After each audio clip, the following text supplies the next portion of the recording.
সংবাদ সবাইকে স্বাগত জানাচ্ছি। আমি ফিরোজ তোহা। শুরুতেই সংবাদ শিরোনাম জানিয়ে দেব এই মুহূর্তে হাতে পাওয়া সর্বশেষ গুরুত্বপূর্ণ আপডেট বাংলা সংবাদ। শুরুতেই থাকছে সংবাদ শিরোনাম। 232 আসনে বিএনপির চূড়ান্ত প্রার্থী ঘোষণা। আসন্ন জাতীয় সংসদ নির্বাচনে 232 আসনে প্রার্থী তালিকা চূড়ান্ত করেছে বিএনপি। সোমবার গুলশান বিএনপির চেয়ারপারসনের কার্যালয়ে এক সংবাদ সম্মেলনে দলীয় প্রার্থীদের নাম ঘোষণা করেন দলের মহাসচিব মির্জা ফখরুল ইসলাম আলমগীর। এবারে জানাবো 3 আসনে খালেদা জিয়ার নাম ঘোষণা।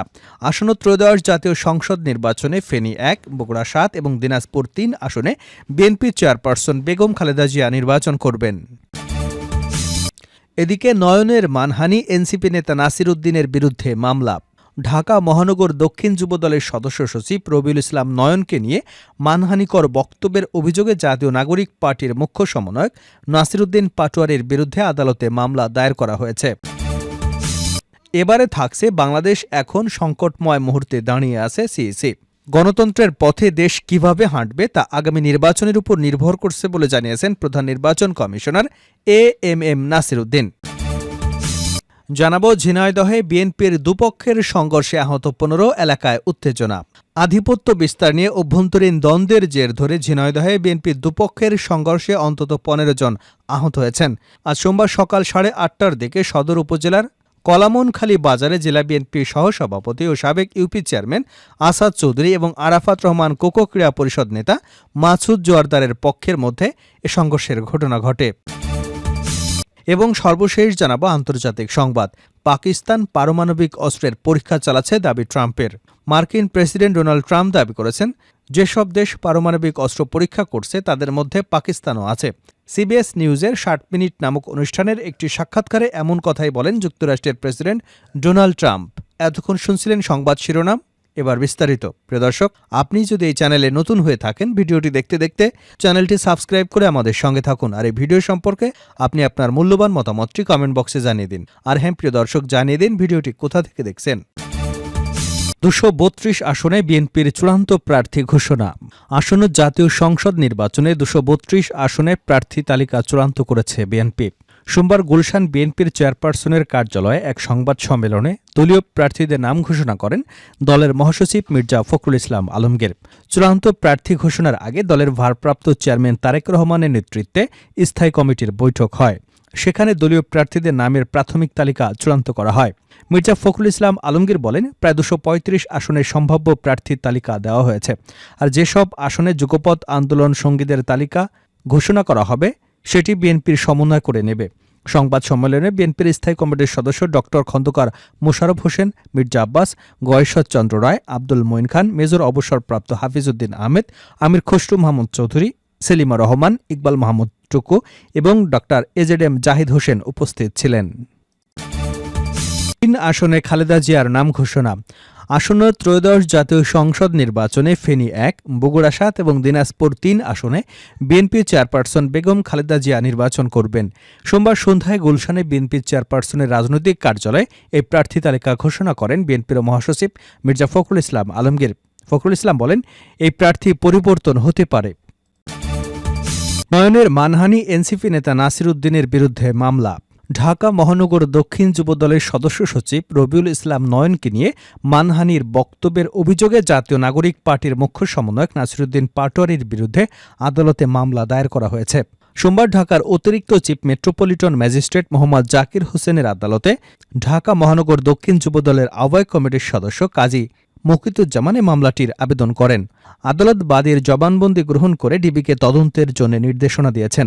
মামলার বিষয়টি নিশ্চিত করেছেন বাদীপক্ষের আইনজীবী মেহেদী হাসান জুয়েল।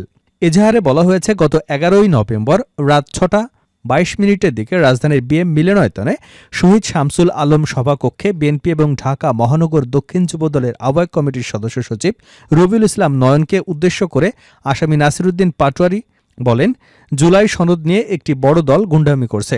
ঢাকা মহানগরের একজন নেতা আছে নয়ন, ও একা যে পরিমাণ চাঁদাবাজি করেছে এবং দুর্নীতি করেছে, এ টাকা দিয়েও বাংলাদেশে একটা গণভোট সম্ভব। আমরা ওনাকে এতদিন জমজমের পানি দিয়ে পরিষ্কার করতে চেষ্টা করেছি, ওনাদের মাথা ক্লিন হয় নাই। বডিও ক্লিন হয় নাই। এখন আমার মনে হয় ওনাদের বুড়িগঙ্গার পানি দিয়ে পরিষ্কার করতে হবে। আসামির এ বক্তব্য বিভিন্ন টিভি এবং পত্রিকা ও ফেসবুক, অনলাইন, ইউটিউব চ্যানেলে প্রচারিত হয়েছে। আসামির দেওয়া মিথ্যা, বানোয়াট, ভিত্তিহীন, বিভ্রান্তিকর এবং মানহানিকর বক্তব্যের মাধ্যমে বিএনপি ও রবিউল ইসলাম নয়নের সামাজিক এবং রাজনৈতিক মর্যাদা ক্ষুণ্ণ হয়েছে। মামলায় বলা হয়, রবিউল ইসলাম নয়ন বাংলাদেশ জাতীয়তাবাদী দল বিএনপির অঙ্গ সংগঠন যুবদল ঢাকা মহানগর দক্ষিণ যুবদলের সদস্য সচিব হিসেবে দায়িত্ব পালন করছেন। তার বিরুদ্ধে বিভিন্ন গণমাধ্যমের সামনে কুৎসা রটানো, মিথ্যা তথ্য উপস্থাপন এবং মানহানিকর বক্তব্য প্রকাশ করায় রবিউল ইসলাম নয়ন তথা বাংলাদেশ জাতীয়তাবাদী এবং বাংলাদেশ জাতীয়তাবাদী যুবদল তথা গোটা যুব সমাজের সুনাম ক্ষুণ্ণ হয়েছে এবং রাজনৈতিকভাবে হেয় প্রতিপন্ন করা হয়েছে। বাদী একজন ঢাকা মহানগর দক্ষিণ যুবদলের আহ্বায়ক কমিটির সদস্য হওয়ায় তারও মারাত্মক সম্মানহানি ঘটেছে। বাংলাদেশ এখন সংকটময় মুহূর্তে দাঁড়িয়ে আছে। সিইসি বাংলাদেশ এখন সংকটময় মুহূর্তে দাঁড়িয়ে আছে।